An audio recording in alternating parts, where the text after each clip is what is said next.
បងប្អូនគ្នាឥឡូវនេះខ្ញុំស្ថិតនៅក្នុងទីតាំង Garage City Auto ដែលមានទីតាំងនៅផ្លូវតង្កើក្រោមក្រោយវត្តនិរោធ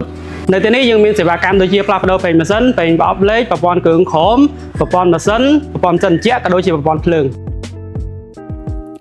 កាន់តែងាយស្រួលមែនតើសម្រាប់បងៗដែលមានទីលំនៅនៅម្ដុំតង្កើក្រោមតង្កើលើឬក៏ជាពិសេសនៅខាងក្រោយវត្តនិរោធតែម្ដង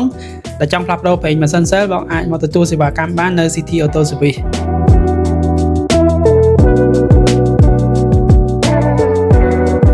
បន្ថែមពីលើសេវាកម្មផ្លាស់ប្ដូរប្រេងម៉ាស៊ីននៅ City Auto យើងមានសេវាកម្មជាច្រើនទៀតដូចជាប្រព័ន្ធភ្លើងប្រព័ន្ធម៉ាស៊ីនគ្រឿងក្រោមប្រព័ន្ធម៉ាស៊ីនត្រជាក់ជាមួយជាងដែលមានជំនាញបទពិសោធន៍យូរឆ្នាំជាមួយនឹងតម្លៃសមរម្យមែនទែន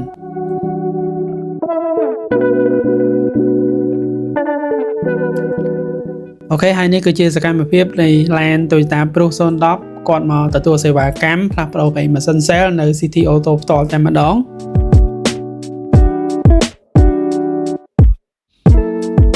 ជាក់ស្ដែងបងប្រុសគឺជាអតិថិជនចាស់របស់ប្រេងម៉ាស៊ីនសេលប៉ុន្តែគាត់ចាក់នៅលើ Land Ford Patrack របស់គាត់ហើយគាត់ជិះទៅស្រួលឥឡូវគាត់យក Land គ្រួសាររបស់គាត់យក Land Prius 010មកផ្លាស់ប្ដូរជាមួយនឹងប្រេងម៉ាស៊ីនសេលដែរ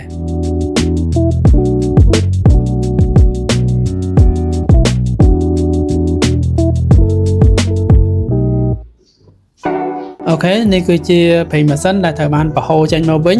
ប្រេងម៉ាស៊ីនចាស់របស់គាត់ហ្នឹងគាត់បានប្រើ brand ម៉ាកផ្សេងហើយជាក់ស្ដែងបង្ហូរមកហ្នឹងគឺសភាពគឺខ្មៅខ្លាំងមែនទែនហើយប្រេងម៉ាស៊ីននេះគឺប្រើអត់ដល់គីឡូទេតែបាន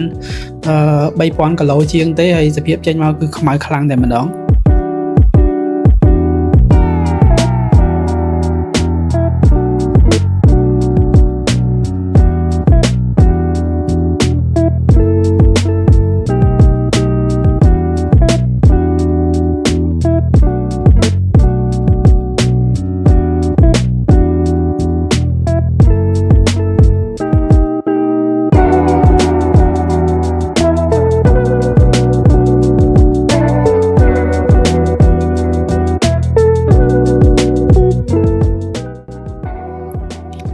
អូខេបន្ទាប់ពីផ្លាស់ប្ដូរតម្រងជូនបងប្រុសរួចរាល់អស់ហើយឥឡូវនេះគឺក្រុមការងារកំពុងតែរៀបចំនិងចាក់ប្រេងម៉ាស៊ីនចូលហើយ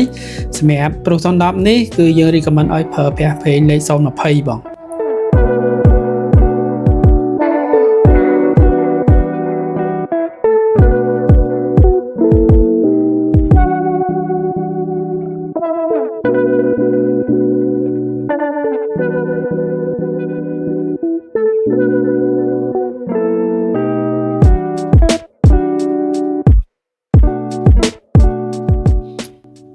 អូខេជាថ្មីម្ដងទៀតសម្រាប់បងដែលមានទីលំនៅនៅខាងម្ដុំតង្កើក្រោមតង្កើលើក៏ដូចជានៅខាងក្រោយវត្តនិរោធ